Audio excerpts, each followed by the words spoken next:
It is May 27th, 2025. My name is Joe Hiragona. Welcome to Heart Centered Marketing. This is going to be a great show because I already saw the show. And what am I talking about? It's because last time I generally mess this thing up with the audio. So my good friend Sherrie Rose has gracefully decided to come back, or graced us with her presence to come back and redo this show, take number two. But like she was saying in the green room, we were just talking a little bit that, the second time is always the charm, right? So we're going to be in flow. We're going to be talking a little bit about masterwork, and maybe you can describe what that is and where this show is going. Welcome, Sherrie. Good to see you again. Thank you for inviting me. Thank you for having me back. It's a pleasure. And we're talking about masterwork and what is this word? So I suppose it relates to what you would say your body of work, but it's not what happens at the end, when you're like doing an inventory. It's your actual present act of creation. And that's distinct from your business or your career. And it's deeper than legacy. Legacy also happens at the end. And because it's not your profession or your business, it actually may evolve from them, or it could evolve from your hobby because you don't necessarily have to be making money off your masterwork. And it's really it's from you. It's what you create now, and it's very much anchored in your intention, driven by your values, and a reflection of who you are, because I think we're all grappling with identity on a certain level. So masterwork begins with you. It surpasses whatever your title is. Everybody always talks about, oh yeah, I work with CEOs and founders, and they want to talk to the title. It's not about titles and roles for yourself. And it extends within your life into what matters the most. And it's really a powerful aspect that you create today, and it aligns with the essence of who you are. And it's a little bit a cross between hardcore working on yourself, personal and possibly spiritual, and then really the overarching theme of your life that you're capturing, so that you're working on it now and you're proud of it, and then somewhere down the line it actually becomes your legacy. So that's a bit of a mouthful to start off, but Yeah, that's it.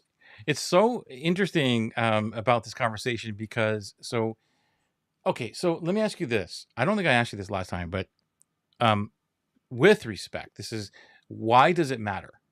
Why does the masterwork matter over legacy and all these other things? Interesting you use that phrase, why does it matter? Because that is now the most common phrase used in AI when you're doing a summary of something. Why does it matter? And if you start looking up, if you put why does it matter, you're going to see this across all kinds of articles, not just articles written by your average person, but the ones that are in the big journals, magazines, newspapers. Why does it matter? Because that's the essence of everything. Why do anything? Because it matters, right? So it goes back to your own essence and your own integrity. What does it matter to you and your integrity? And I wasn't going to say this, but I might as well, because it's life. So this year has been a difficult year. I've been to 5 funerals. And a lot of that ties into the idea of legacy, in addition to the fact that you're dealing with heartbreak and shock and all of the other things that you go through. Right. But when you're with people who you're commiserating with, this is the question. Did their life matter? Does my life matter? What is important? Why does anything matter? And you'll see, like with COVID, a lot of people went through radical pivots, not just in their business. Oh, it's offline business, I'm online. Right. It's because they're going like, what's really important? What really matters? Right. What, am I in alignment with what my values are? Are my actions? Is my business, is it in sync? Right. And so that is the essence of the idea of masterwork to do what matters and to live life on your terms and to create the thing that is from your heart, not just because you need to make money. It's not just your profession or your job, and it's not just the paperwork of your legacy and doing your estate plan. It's really like, this is who I really want to show up in my life as How my do we masterwork.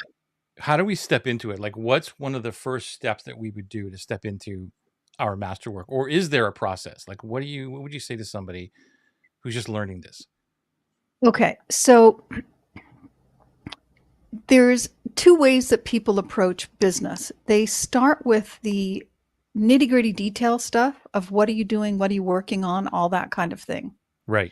And, it's really very much operational. And then there's like, for most people that we hang out with, the entrepreneurs, they're the visionaries. Their thoughts are up here. They're Yes. not connected. They're in the clouds. They're not connected to the nitty-gritty. So how do you take the big vision and tie it down to the operation? So there's a word that I created. I will spell it first and then I'll pronounce it. Okay. Enhavim, Enhavim. And this word is actually a combination. The etymology of this word really has to do with bringing together the ideas. The part of it is Hawaiian, which is from the breath of life. Vim at the end is vigor. And there's bringing together the essence of your life together So, with a sense of vitality. so that was And sorry to interrupt. Enhavim. that is correct. Okay. Enhavim. And it rhymes with dream, from dream to Enhavim. I love it. And not only is it a little rhyme that you can remember, not to, for the spelling, for the idea behind it, from dream to Enhavim, it means the essence of it is purpose and mission led by vision. Purpose and mission led by vision. And what does that mean? Well, we're leading by vision. So this is what you need to, this is what you see. And the visionaries out there, the entrepreneurs, the luminaries, the big thinkers, they have a vision. Sometimes their vision isn't clear. They need a Right. little Windex to clean it off. They need somebody to help fine tune it, to bring it down. And I say that when you have a clear vision, what you're doing is you're bringing the future into the present. Your clarity is so precise that it brings your vision, your future into your present. Like you can touch it, you can feel it, right? It's visceral, it's palpable. So you start with having that clear vision. Most people do not have clear visions. Most Right. people are all over the place. They Right. have no idea their vision. So therefore, without having a clear vision, how do you articulate that vision to the next person? So you start with your clear vision. Now, the beautiful thing that we have AI can help you with words to fine tune. And, sometimes it's very verbose, but it can actually fine tune the idea of your vision into a very short sentence, 10 words or less. So get a clear vision. So purpose and mission led by vision. Once you're clear on your vision, then you need to tie that back to the heart center. Is what's your purpose? A lot of people confuse purpose with vision. It's different. Purpose is your why. Right. What is driving you? What is the fuel behind your vision? And that's very personal. And even as a leader in a company, you'll have your personal why, but then you have to be able to take that and expand it into what works for the team. Hmm. Because they also have to tie in. If you're going to articulate the vision, you have to give them a sense of why as well. Okay, then you have mission. So vision is what, you need to get clear on it. Purpose is why, it's intentional, it's from the heart. And then the mission, and most people confuse mission because mission is who and how. It's both. The who, it's the beneficiaries of this mission. The beneficiaries of, are they your clients? The people that are in your community? If you're doing a volunteer work, who are the constituents that benefit, right? And then there's the who that are the implementers, the executors, the integrators. Who are those people? And there's two different sets of who's. You need both. It's like if you're running a business, you've got your team, and then you have your clients, right? And then you have your prospects. So it's the two different levels of who. And then there's how, and it's who before how. So whenever you're trying to figure something out, you got to get the who to figure it out. You don't have to worry about the how. The how will come later. Now, if you're a one person show and you're doing everything yourself, then you're worrying about the how. Right. But as people expand, they have other who's that will help them figure stuff out. Like you'll reach out to Kath. I need this and this. She can figure out the how. You don't have to do it. Yeah. Somebody else will do the how. So Yeah. mission is who and how. And most people, and respect to Simon, who wrote a book, Start with Why. And we were talking earlier about brilliance. People don't see their own brilliance. Most people that are so clear on their what, they forget to articulate the what to another person, and they're going like, oh, I'm starting with the why because it's so important that I share my passion and my purpose and my why, because they're so clear on the what, but not everybody else is clear on the what. It's one of those things where you have to state the obvious if you happen to be clear on your vision. So you have to get your vision, then your purpose, your mission, the what, This the why, the who, and the how. Okay. So this is where I think I struggle, is with the vision part. You and Okay. many others. So help me out. Like, what can you give me the cheat notes or whatever, the guide, in order to help me with the vision? And I'll tell you why I say this, because um as an entrepreneur, growing up in an entrepreneurial family, and I remember distinctly that every time I wanted to do something, and maybe this is vision, I don't know, you tell me, but I remember in my teens when I wanted to have my own radio show. I was a DJ, professional DJ, and all this, and I just wanted to be on a radio show. I wanted my own radio show. I wanted to be a remixer, dealing with the major artists. And people would say, how are you going to do that? And I would say, I don't know. That's just what I want. And so is that vision? So you're definitely thinking of things on a visionary level. And what happens is when people say, how are you going to do it? And that question, how are you going to do it? It's the de facto response to everything. How are you going Right, to do it? right. Without having any respect for, is the vision clarified? Is it fine-tuned? Is the purpose behind it identified? You've got to get those pieces in place and then you got to say, well, who is going to execute this? Is it just you, or do you need other people? Then you get to the how. And when you skip those steps, you short circuit the experience.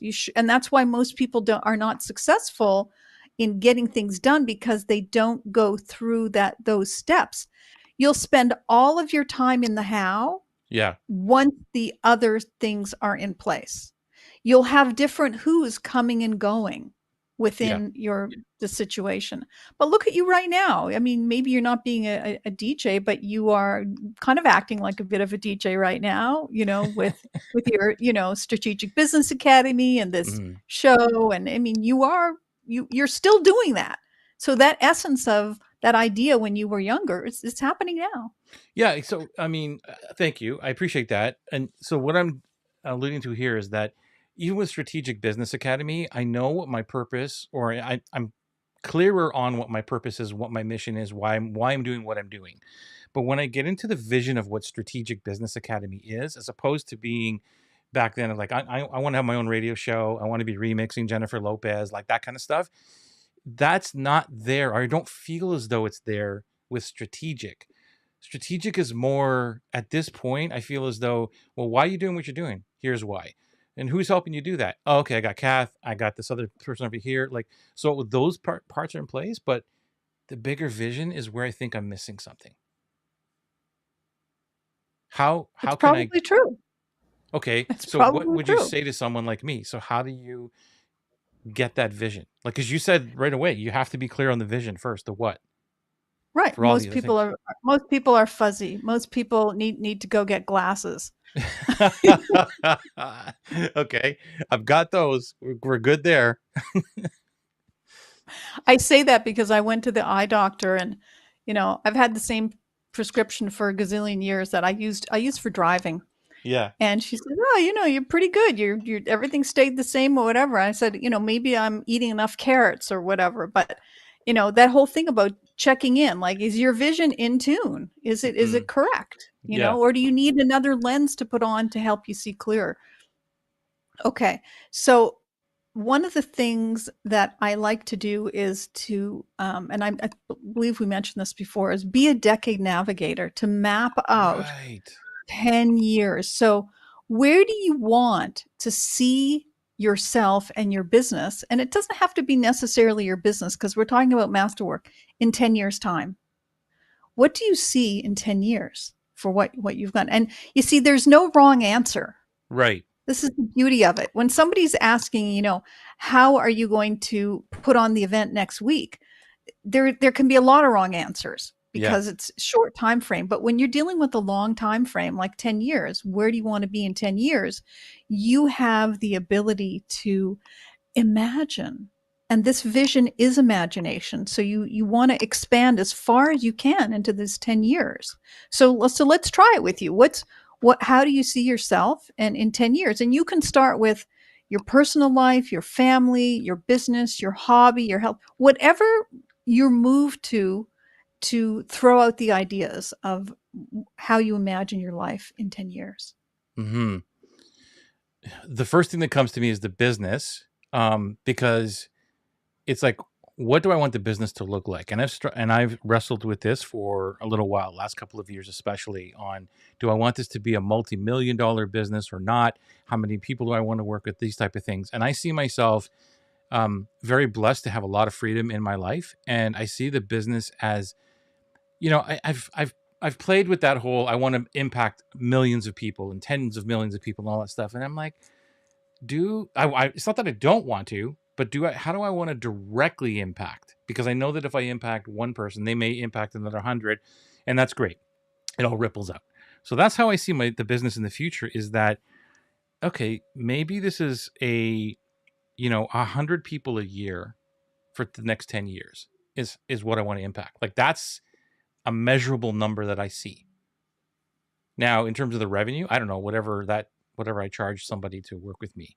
So that's the vision of, I want the simplicity that I have now. I want more simplicity. I want the freedom. I don't want to give it up. And one of the things that I talk to clients a lot about is, and I've been saying this for years, is every time you go to an event, or you say something, and I go like, okay, what does everybody want?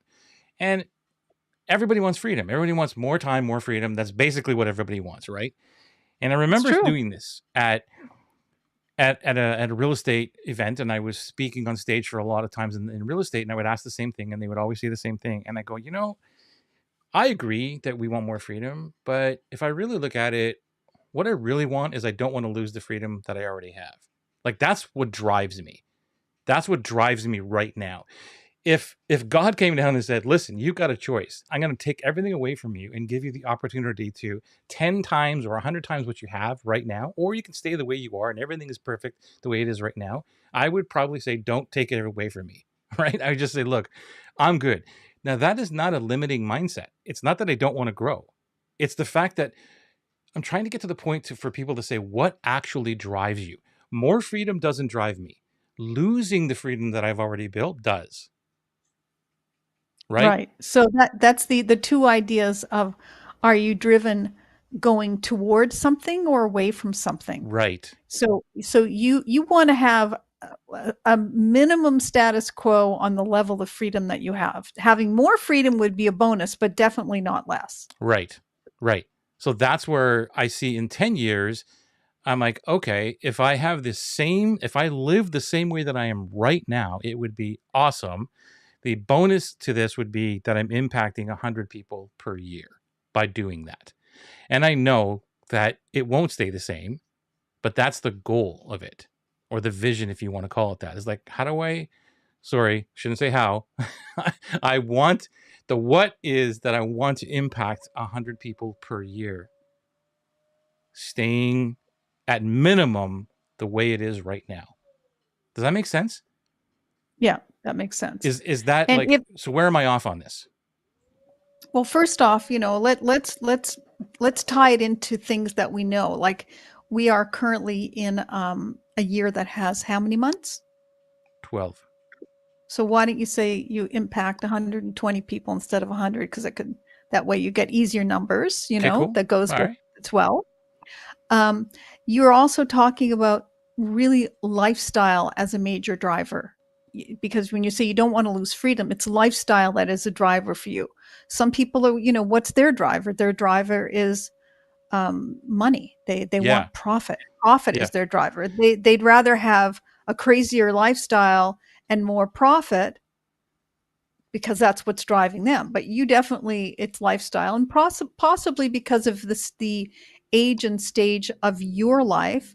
You don't have little kids. You're not worrying about how am I putting them through college. I mean, you have different things right now. You want to enjoy life, so lifestyle is a factor for you. Mm-hmm. Your why, your purpose is to enjoy your lifestyle while impacting others, Mm-hmm. while helping others. Mm-hmm. So your why is lifestyle driven. Right. Yes.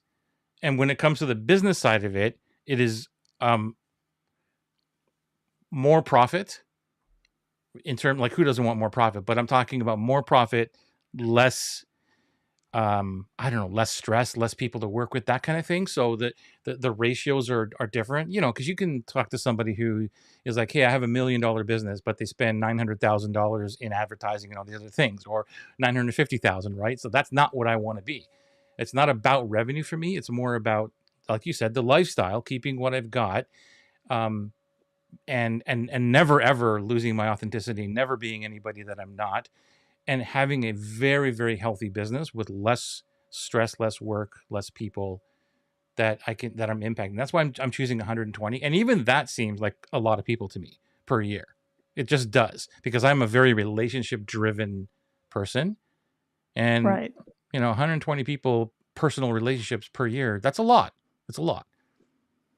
It's a lot if you are, as you said, being relationship driven, if you're actually connecting Yeah. and making, in very intentional, authentic connections with people, Mm-hmm. not just repetitive emails. So somebody I know that I've known for a long time is doing this 30-day program coming up starting June 1st, which is around the corner. And I said, I'm looking at all your materials and it doesn't sound like there's any human connection. It sounds like it's all going to be email and videos that you're sending. Eh, Where's the human connection?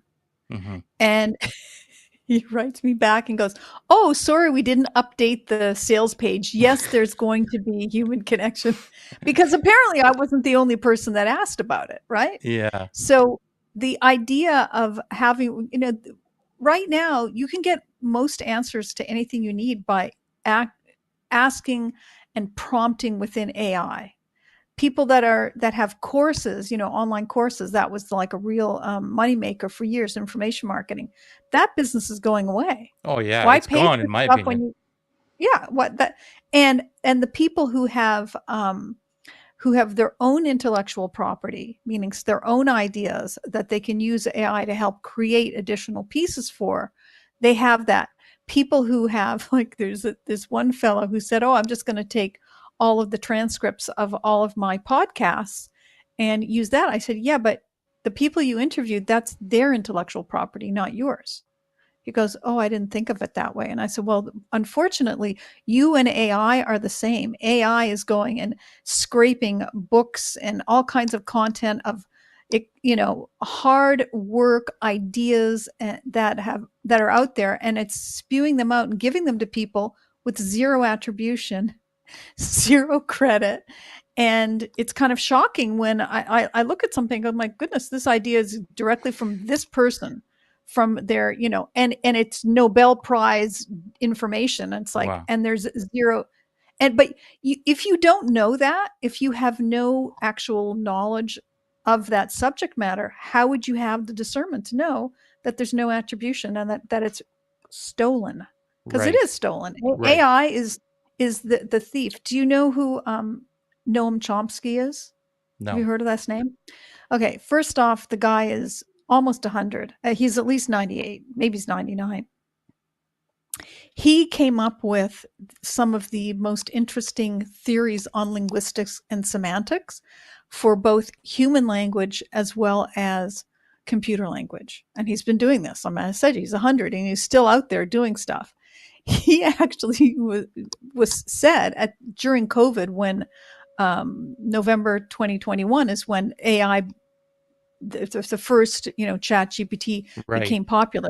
I'd been beta testing other versions of it for several years, but Hmm. this one, came out and really took over.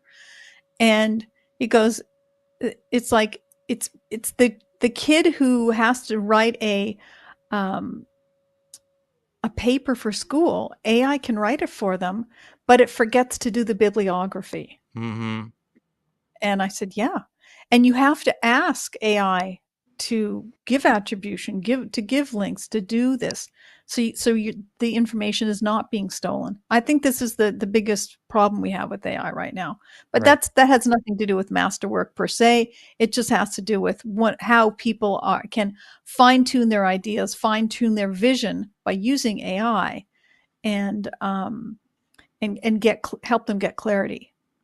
Okay. Yeah. So let's roll back into the masterwork then. So you said that we need the clear vision. You need to fine tune that. You have a purpose, which is the why. There are the missions, which is the who, the how, who are the beneficiaries of your masterwork, right? It can be the clients, the customers, the team, that kind of stuff. And so, and this is basically about purpose and mission led, or yeah, purpose and mission led by vision. Is that right? Did I get that right? Purpose and mission led by vision. So you are actually Enhavim driven. And so if you think of you've seen the Venn diagrams, right? You've Yeah. got the who, the how, the visions. So it's the what, the why, the who, and the how. The purpose, mission, and vision. And vision is at the top because you have to have a clear vision, and everything kind of flows out from there. And it sounds to me like your own vision is pretty clear because it's lifestyle, that is the purpose behind it, is how you are living your life, which is perfectly fine. And then the other aspects of, 120 clients a year or helping 120 people. And then, there's the ripple effect from them. Like Right. you help them, and depending on what's moving them, what their purpose is, they want to help more people. And so, but you help them get there because um, I just actually found a recording from 13 years ago, believe it or not. It was with a fellow named Howard Morgan, who is the coach for um, Goldsmith, Marshall Goldsmith. Oh, wow. And Howard, totally, sweetest guy, but the topic was, how do you coach a person who is smarter, more well known, and, you know, has better ideas than you? How do you coach that person? This was the topic. And the essence of it was, everybody, even the smarter, more well-known and person that has all this brilliance and all this, access to resources, they still need a coach Right. because we have so many areas that we're blind to. We can't see. You need somebody else to help you. The person who is a great implementer, for themselves, they need someone to help them implement because it helps them, you 100%. know, Yeah. remove the blind spots. And Yeah. as coaches, that is one of the things we really do. Yeah. Um, I've seen there's a couple people who've now set up an online AI coaching service, definitely more personal related as opposed to business. But like the kind of questions and the kind of things that a coach would say, the prompts are there, so it helps you fine tune yourself. Yeah. If you don't if you don't actually feel like you need to be like in a conversation, but you need the right questions, this software, the way he set it up, he's got the questions in there because the questions are the answer, right? Asking the Yeah. right questions. Yeah, even on that area, I even set up my own dream client clarity coach within GPT, and it because that's what I'm coaching a lot of people on, is that they're not clear on who their dream client is. And I've had people go through it, the clients, and one of my good friends client, he's like, dude, I'm trying to break this and I can't break it, because that's what he's trying, he's trying to mess it up, because it's asking questions back and forth to try to narrow them down to, like, no, your dream client is like a best friend who pays you. That's basically what it is. Like, an avatar to me is not the ideal client avatar, is not good enough. I grew up with, no, these are best friends. Like, I grew up in an entrepreneurial family, like I said, and my dad had people over, and it would be just a different type of a client. They both knew when they were over to have, ice cream and cake, and then when it was business. And there was this line that everybody knew was there, but nobody. It was never very clear on, like, okay, now it's business, now we're friends. It was just something that I can't even describe how that happened. Um, and I grew up with that, and I remember one piece of it was that my dad's business was basically always tanking. Like, every 2 years it would be tanking, and I'd be brought in and say, we're closing the doors tomorrow. And anyway, in my early teens, one day it was really, really bad, and he said, this, it's over. And long story short, this dude who is his one of his best customers paid the payroll in order for my dad to keep going the next day. And that was the catalyst of my dad's business to just take off, like that one moment. And that to me was what Dream Client is all about. Like, that to me is what, like, dude, I'm not your friend right now. You need money, and I'm going to give this to you. Has nothing to do with. And so that's where it all stemmed from.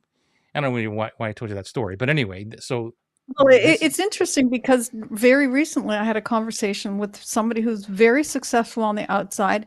They they have some real estate that they use, and one of them was like this multi-million dollar piece, and just was like, I think I'm going to have to sell this because it's just too much. yeah. That and so somebody who that was using this real estate every year for a short period of time said, you know what, let me invest a little bit of money, give you a few $1 million. So this way you don't have to like have this, this pressure, because I want to keep coming back. I don't want to have to deal with whoever. What if somebody buys this and they don't want me to have access to it? So Mm, he was able to, release the pressure, and this person helped. And so that they have a little benefit in the future going forward. But right. yes, so, and sometimes you do it, for personal reasons, because you like the person. But part of, I think, for your dad and listening to the story, it's like somebody believed him enough to say, let me cover your nut for you right now. I believe in you. Things are going to be fine. Right. And it's just like, wow, somebody believes in me, that they're investing in me by helping this situation. I'm sure your dad paid them back at some point in time. Mhm. But knowing that somebody believes in you sometimes changes your mindset enough that you can just take off. Right. Yeah, and so, not to steer away too much from the master work, is that trying to explain these level in the work that I do with my clients is helping them understand the depth of what a dream client really is. And so that's why I built that coach, like you said. So it's guiding them through, because most people start with the surface level stuff, is, they want to invest in themselves, and they believe, like, this kind of stuff. I'm like, okay, go deeper, deeper, deeper. Who is the person that you would hang out with on a desert island? Anyway, I don't want to focus on me and that But stuff. but but just the idea of the dream client is the same idea within Masterwork, is who are you doing it for? When we Hmm. talk about the mission, the who and the how, who are Yeah. the beneficiaries? And, if they're paying clients, you have to get real clear on the dream client, but you can have the dream client in various versions. You may have the dream client. Where's my dream client today? Where does my dream client want to Yeah. be in 3 years time? Where does my dream client, or as, you know, sometimes it's a matter of timing. Yeah, I really want that, but I've got these other things happening, so there's no way I can fit it into my schedule. So I'm the dream client for a year from now, as opposed to the dream client today.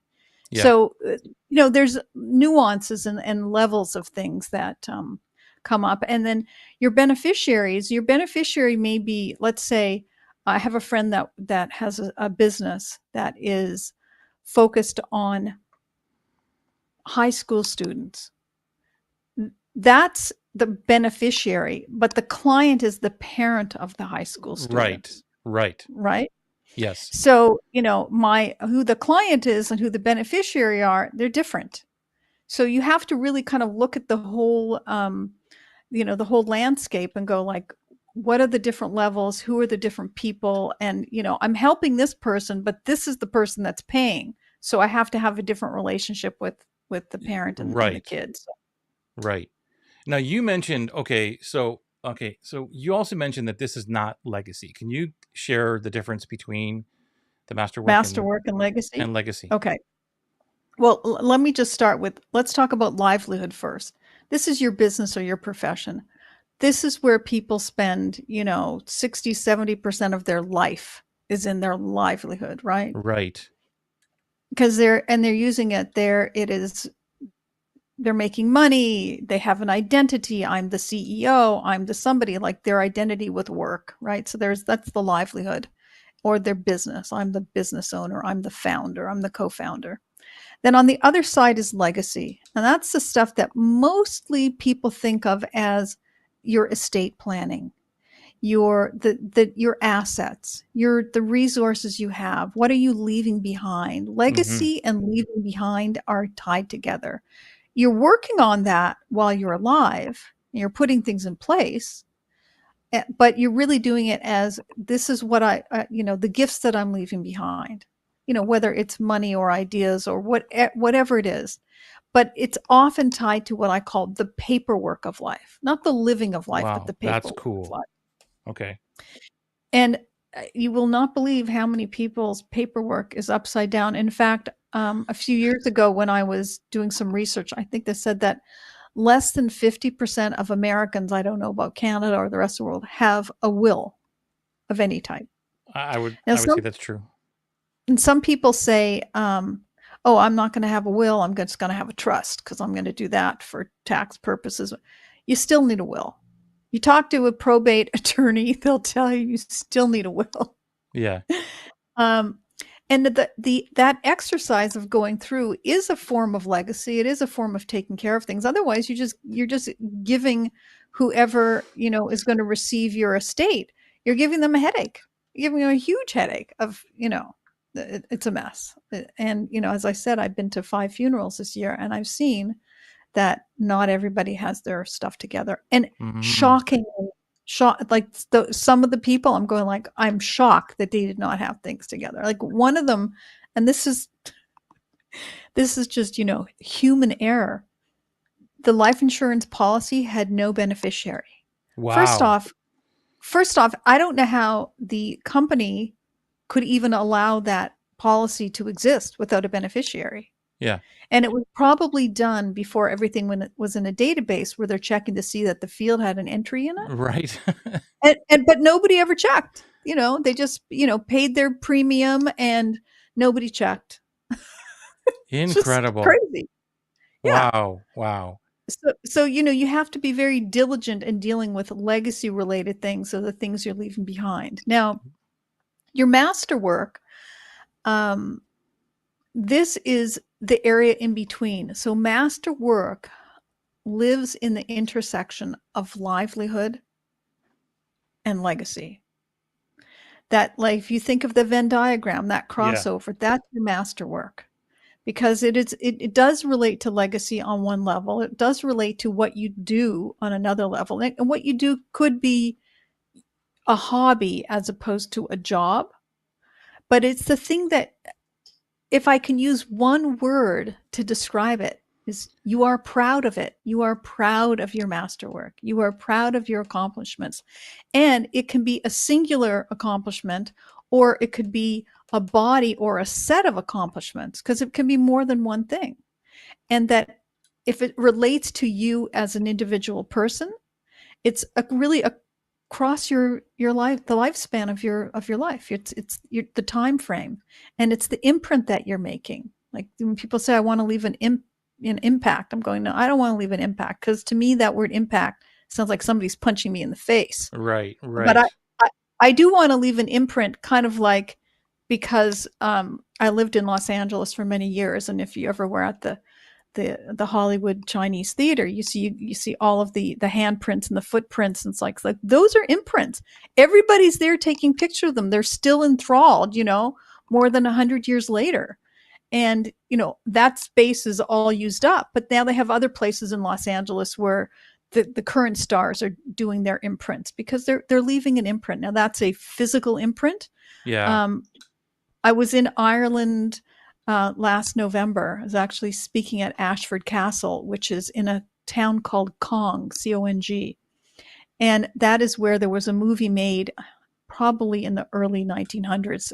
John Wayne and Maureen, I forget her last name. Anyway, they had a big statue, and then around there they had the same thing: the handprints, the footprints that people had written their name in the cement. I'm going, yeah, there's an imprint there. So I think of your masterwork more of your imprint across time I love as that. opposed to the impact. The impact And you make. there may be impact as well, but it takes the pressure off somebody to know that they can be doing an imprint as opposed to an impact. Because when I hear that, and like our friend Giovanni, oh, I want to, have 100 million people. I want to be in every huge stadium across the world. It's like that.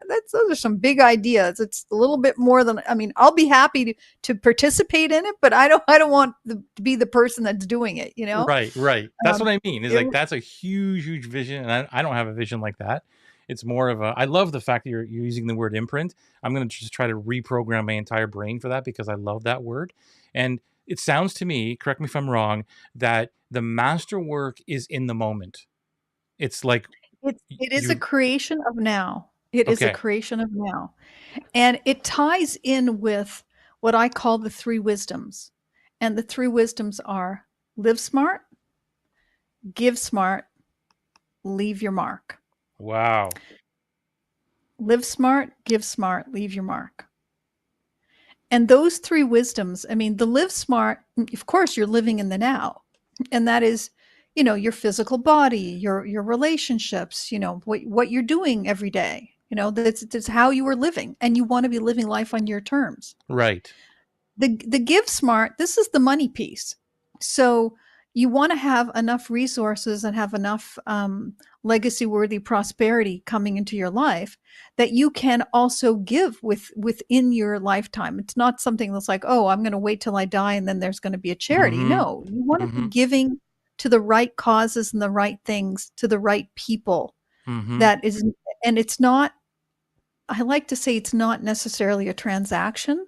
It's a relationship. You talked about relationship before, like at the beginning of every year, I look at it's like, where are the charities? What are the places that I want to give to Mm-hmm. throughout the year? People that I believe in the causes that they're doing, and whether you're giving time or money, like I am a volunteer and I'm on the team at the TEDx San Diego.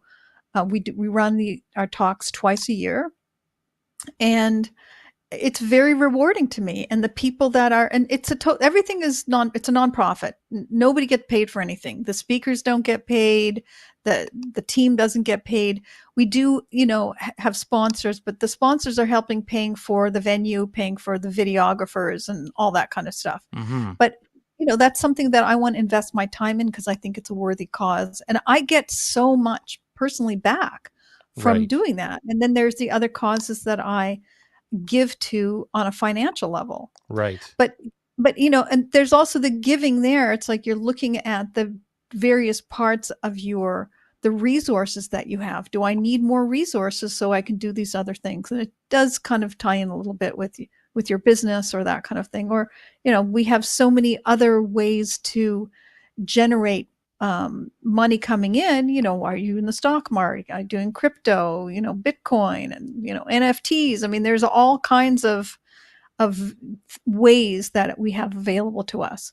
Mm-hmm. And then leave your mark is, yes, some of it has to do with legacy, but it also has to do with your words. Do you have anything written down? Like I was talking to a girlfriend the other day. She told me that my grandmother, she lived till 102. And I said, wow, that's amazing. I said, who wrote down her life story? Nobody wrote down anything. Like, and I said, well, you better sit down and, grab your sister and start writing some stuff down, because if you forget it, then nobody will have anything written about her. There'll be no stories. And then I was explaining, oh, but if you have some pictures, now you can take those pictures that are 2D, they can go into 3D, they can be turned into Mhm. a video about her, but you have to have the story and the words to go with it.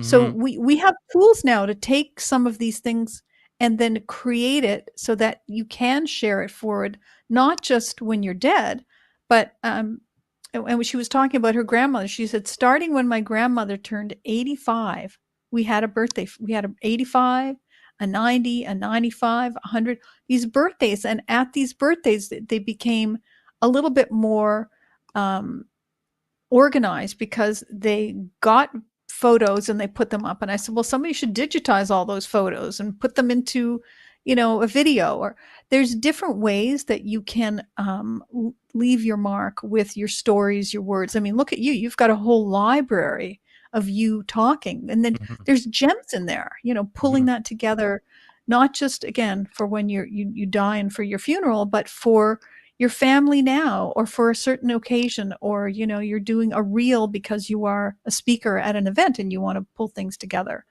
Yeah. But we all have these these little seeds and kernels of ideas and brilliance, and if we don't capture it and organize it in such a way that we can share it with other people, it disappears. Yeah, and thank you for bringing that up because I wanted to mention that if you hadn't already, which is the capturing of like what we're doing now, because I've been doing that for many many many many years of just capturing every single thing. So I was going to ask you, okay, well, let me give you a real example, which is I think it was even today. I went to the GPT and I basically was asking it, based on what you know about me, like what am I all about? And I've uploaded a lot of stuff into it. I'm teaching it a lot of stuff, and it would come back and say, here's who you are and what you're all about. And it was amazing to see another perspective of like, okay, wow, you got all that right. That's exactly what I'm all about. So I'm leaving an imprint. Like every single conversation I have like this, I think I'm leaving an imprint on the world, and then we can take that information now, later, create books out of that, create whatever I want out of it, and then it also leaves a legacy by my children's children can look back and go, oh my gosh, like what was Joey all about? Oh wow, look at what he was all about. This is who he cared for. This is what he talked about. This is what drove him, right? And that leaves a whole legacy of future generations that Exactly. I will never see. But we're And while you building it now. And while you're working on it, it's your masterwork. Your While you're putting masterwork. it together, it's your and because Yeah. you are putting your current intention into this body of work, into your masterwork. And when you ask, and if somebody says to you, "Oh, Jolie, I've been following you for the last couple of years. Here's, three things that I really see stand out about you." And like you kind of like will do a double take because often you will not realize that's how other people see you. Are Right. you familiar with Sally Hogshead and her work, Fascinate? Sally and I are best buds. Yes. Totally, totally, totally. So, her Fascinate work is, I mean, when I looked at her chart like 10 years ago, I said, okay, I'm this one right here. And somebody says, how do you know that? I said, well, because that's how my brain works. I Yep. already know all the questions she's going to ask, and I'm going to end up right there. And they go, okay, now you have to actually. So I went, did the whole thing, and lo and behold, I was exactly what I thought I was going to be. I can look at that chart and pick out most people and go, this is where you fit. This is where you Do are. you so what brand are you? What are you on the chart? Mastermind. Mastermind. Cool. So And so mastermind is the combination of power and mystique. mm, Meaning I'm understated. Mystique is being understated. Like I'm not somebody who's like demanding center stage. Not important to me. Somebody else wants to be the boss and be up there, that's fine. In the situation where nobody's stepping up, I'm happy to step up. I can do that. But but people always say to me, it's like, you seem like you're like, I always know you're there, but you never are putting the spotlight on yourself. And said, yeah, it's not me. I mean, I'm happy to be here and have this conversation with you, but there are people who are going, oh, I got to get on another podcast. I mean, part of it is like they're Yeah. getting a fix, like somebody needs like heroin. I've got to get on a stage. I got to be talking to people. It's like, that's not me. Yeah. Yeah. I just, I met Sally a few years back, and that book, I didn't know her before the book. Basically, she was on at Gio's event. That's where it all started to happen, and it was she did the whole Fascinate thing. I'm like, wow, okay, cool, and it literally changed my life. Like I don't say that lightly. When I looked at and read through the book and found out I was a power brand and all these things, I'm like, okay, this makes so much sense. And it basically gave me the permission, if you want to call it that, to be who I always was, which was different, right? Behind me. I'm like, I'm always going the different way. And this thing comes out, and she's just shown the light, shine the light on it, shine the light or shown the light. I don't know, whatever it is, on that whole different thing. And it was like, this is so great. I don't have to worry about this. Not that I really was, but it was opening the door and say, you're doing the right thing. And we've become very, very good friends. I've had her on the show and Inside Academy quite a few times. Um, yeah, and I just love that thinking. And Yeah. I And recommend that to everybody. yeah, she says different is better than better. Exactly. Exactly. And with your masterwork, what happens is your difference comes out because you're working on the thing that is you feel in alignment. It's part of your integrity. You don't have to fit into a mold. Yeah. Often, within our jobs and within our businesses, sometimes we're fitting into a mold because we have to do something or be something in a particular situation. But the masterwork, it's your creation. So you can create this and develop it and mold it in such a way that it is truly a reflection of who you are. So it is your remarkable accomplishments, whether you're gathering ones you've already done and repackaging them up for yourself or creating new. Because I mean, for me, I'm a writer. I've written several books. I love to write. Writing is my outlet. And Mhm. people want to have early morning meetings, especially of people that are in Europe. I dread it because that's my writing time. Exactly. I mean, I'm I'm with so you. creative. There's other people, their creative times 2 o'clock in the morning. Everybody's Yeah. got their own rhythm, but whatever way that you feel like, oh, I'm in touch with my creative source to put things together. Another thing that I'm very good at, but I don't like to advertise, is I'm an incredible project manager. You mentioned Notion. Here in San Diego is ClickUp. It's click So up. Yeah. ClickUp and Notion are competitors.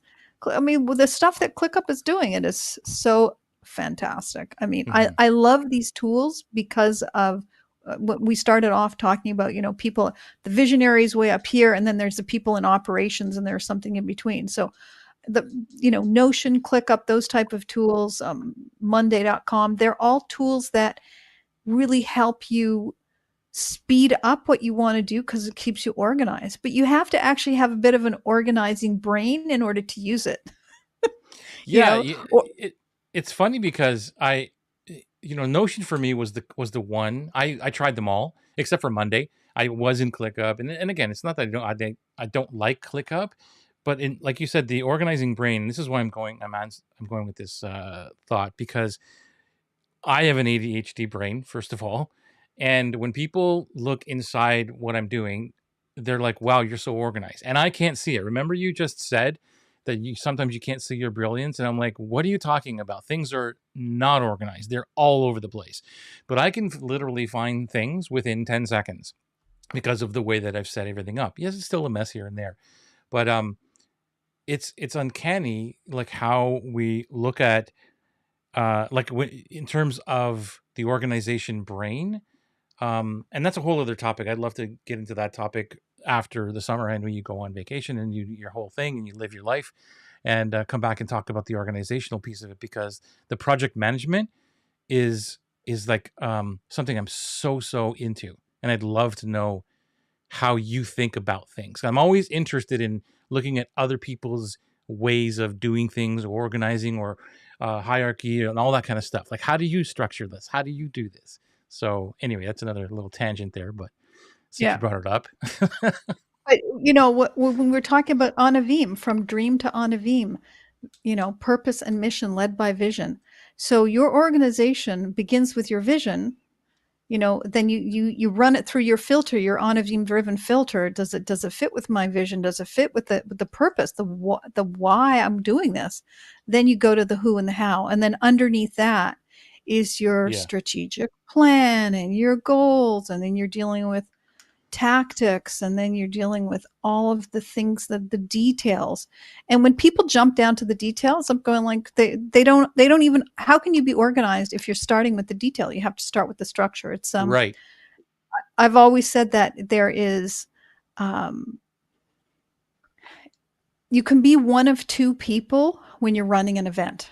I mean, really anything in life. You're either structure, logistics, or your content. You're on stage. If you're the person on stage, you can't be worrying about logistics. Right. Can't do it. And Yeah. vice versa. You have to be wearing two different hats. Now, if you're the logistics person and the person that's on stage pulls you up for a little bit, yeah, you can do that. But you can't be doing both all the time. Right. They're two different, it's like left brain and right brain, if you will. Right. And some people are better at one than the other. Some people can do both, but they have a preference. And, earlier in my life, I would say I was always the logistics person, the structure person, just put it things. I mean, I've worked on huge events. I mean, currently I said I work for, as a volunteer for the TED San Diego. I'm doing just logistics. Other people are dealing, with the speakers' content, what they're, listening to them, going, making sure that what they're saying is going to land with the audience. We all have different things. For me, that is the easy thing to do. Is like, okay, we need somebody to help pull this together. Okay, I can do it with my eyes closed because it's a natural talent. Where other Mm-hmm. people go like, how do you do that? Mm-hmm. And Mm-hmm. and also seeing, like you mentioned earlier, you were looking for something in Notion. It's when you can find the holes, not in a negative way, but in a Yeah. way it's like you don't want somebody to fall into that hole. You want to pave it over before anybody gets there. When you're a really good organizer, you just make things smooth for everybody. They have no idea that 3 days beforehand there was a pothole there because it's gone by the time they get there, Yeah. you know? Yeah, that's definitely a superpower where I'm always finding what's missing. Like, you remember those old pictures of like two identical things and what's different in the pictures? Right. I rock at that. Like, I can find them like so fast because Right. I can zoom out and look at the entire picture. I mean, I can walk into rooms and see this is out of place, that's out of place. It's just the way that my brain operates and what the vision I'm looking at, or if you want to look at that as a word, I'm seeing the entire picture, and that's a I think it's gift. it's like pattern recognition. Yeah. You see patterns and there's something wrong with the pattern. The pattern is not, not Yeah. syncing up. This is why I And, think that is sorry to interrupt. I was just gonna say, like, I think that I'm really good at reading people is because, like, within seconds I can read someone. I know what they're thinking. I know if they're lying through. I just know it. Maybe that's intuition as well, but it has a lot to do with something's off over here. So yeah, we right. have a Yeah, I think you're probably a really good, like you said, understanding if something's off is knowing a pattern. Like, this pattern is in place. So you're like, what's mm-hmm, wrong with this picture? There's something missing here. There's something off. mm-hmm, And and one of the things that happened to me in the past is because I would notice where there was something off and I'd bring it up. The yeah, person who was the visionary would say, "Oh, you're being negative."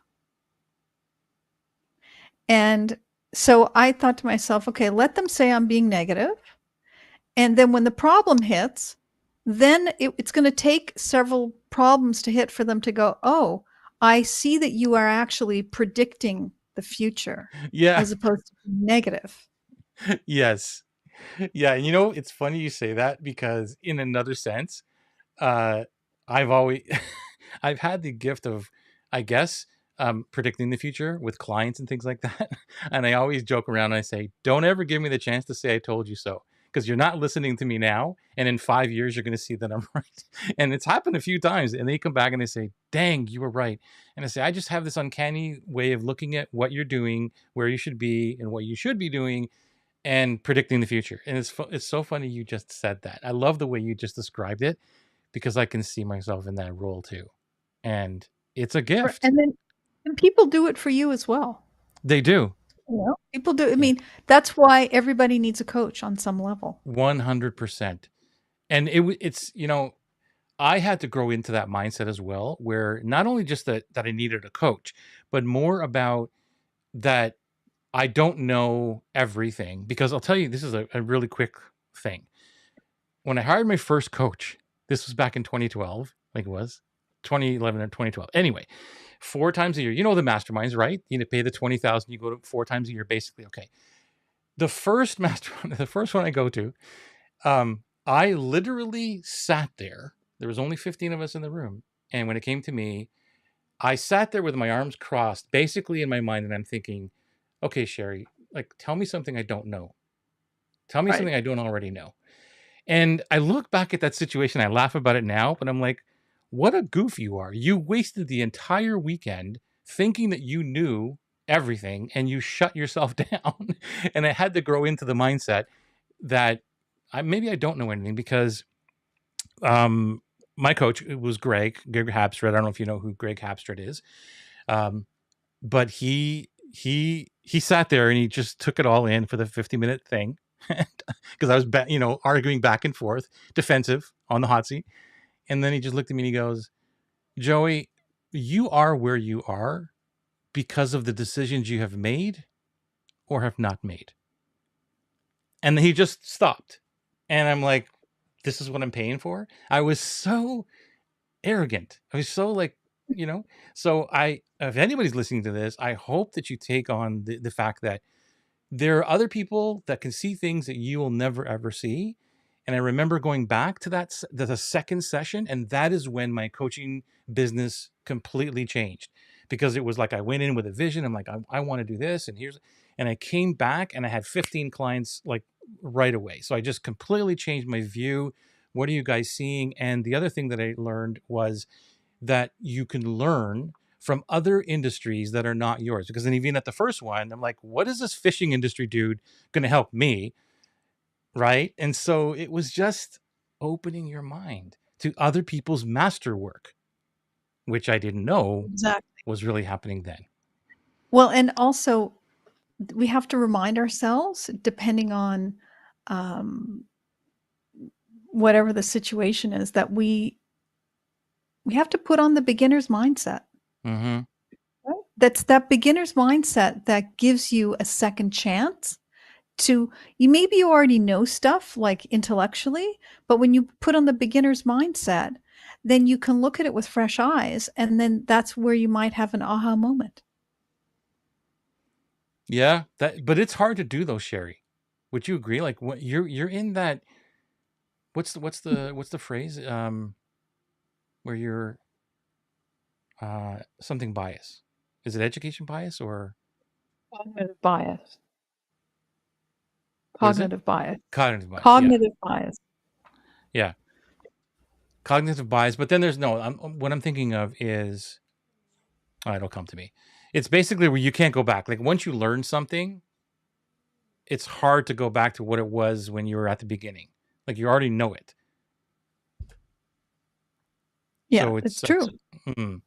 I kind of remember what it was like to not have $100,000 business, but like, why can't you just get this? Why can't you just raise your price? You know what I mean? Because I know I was there. Like, nobody's going to pay $1,000 for me. I have to do only $17 ebook. And I know it but now it's like, are you insane? Like, right? Like, I just don't understand it anymore to the degree because I'm no longer there. So it's really hard. I call it professor mode. I call it like you're like already there. You have no idea what it's like to be there anymore because you've already educated yourself. You already stepped into that new mindset. Right, and that's why, we seek to people who are more successful in the area that you want to get to, Right. because they'll help pull you forward. Yeah. They Yeah, and that's why, if you're people that play sports, they always want to play with somebody who is better than them. That's how you improve your game. Can't Yeah. right? But the Yeah. person who's better doesn't necessarily want to help the person who's not as good. Right. They have to be a little gracious. Like I'll play with this guy, but I don't want to play with you all the time. I'll just play with you a few times, right? So Yeah. Yeah. I think on the one side of this, this comes to me is when you have a group of people who are in different masterwork than you, and you are there. I'll just frame it as in when you're in a mastermind situation, you're in a coaching thing, you're just talking away, and you're explaining what you do, or you're defending what you do. I don't know, whatever it is, and they're asking you questions.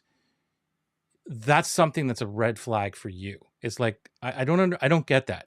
You're like, yeah, I know, because you're not in, and this is what I used to do. Is like, you don't understand because you're a Fisher guy. Like you don't understand this, or you're in real estate, you wouldn't understand this. But they actually do. They understand it better, because you can't, if you can't articulate what you're doing or how you're right trying to defend it or anything, and they're questioning you, that's a big red flag. That's a hole. They're finding a hole. And I think our job is to sit back and go, okay, well, Sherrie asked me this way and John asked me this way. There's got to be something there that I'm not that I'm not seeing. right. Right? Yeah, because they're asking you to feed back to them, especially if it's in a question format, um, the clarity in your mind. And if you're not clear, you cannot feed back to them the answer they're looking for. Yeah. Yeah, and even if it's just articulating a problem, or right, and it's like, because I've been in those situations so many times, not even just myself, but even watching other people try to like explain what they're doing. They're like, no, I don't understand.